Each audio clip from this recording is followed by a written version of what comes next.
define what is a classical approach? Yeah, classical approach is identifies three phases or stages, excuse me, of learning, and I think there are many opinions on defining stages of learning, but this was similar to many. It offered three stages of learning: a grammar stage we refer to in classical, a dialectic stage, and a rhetorical stage. Those three would be, you could align with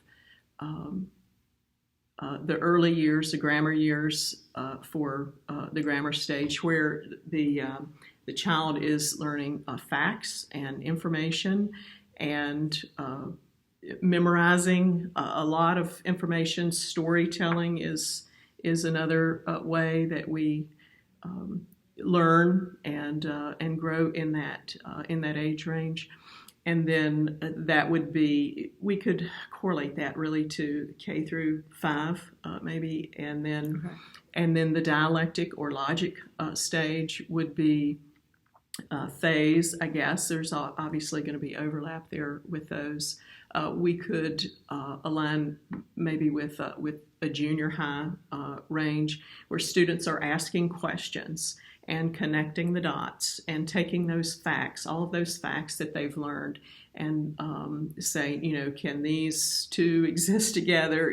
Just right, really asking reasoning. Questions and just the whys, really, of learning.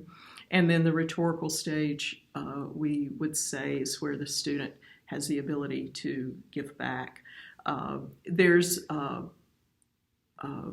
a correlation biblically. We would call those three stages knowledge, understanding, and wisdom. We could maybe from an educational standpoint say, factual, conceptual, and procedural. Okay. Looking at it in that way. And so three stages or phases generally that the students work with. Another priority for classical learning is developing great communicators.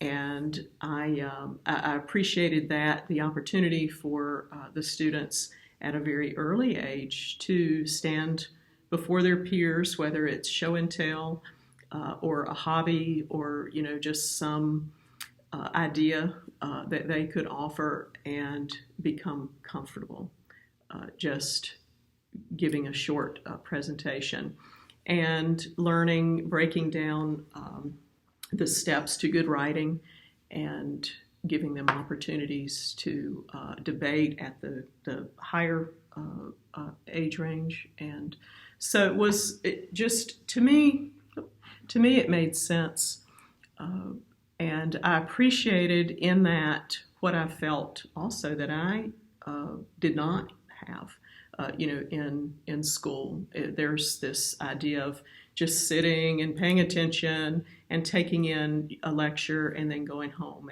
and doing the work on paper. And so it really was a delight to find this kind of learning.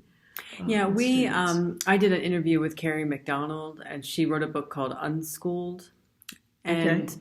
So we've talked about unschooling, and I think some people have a misconception that unschooling is no paper pencil, just kind of free play, and that is an aspect of unschooling. But unschooling is really student led, just by, really driving the instruction through the lens of the student's interest.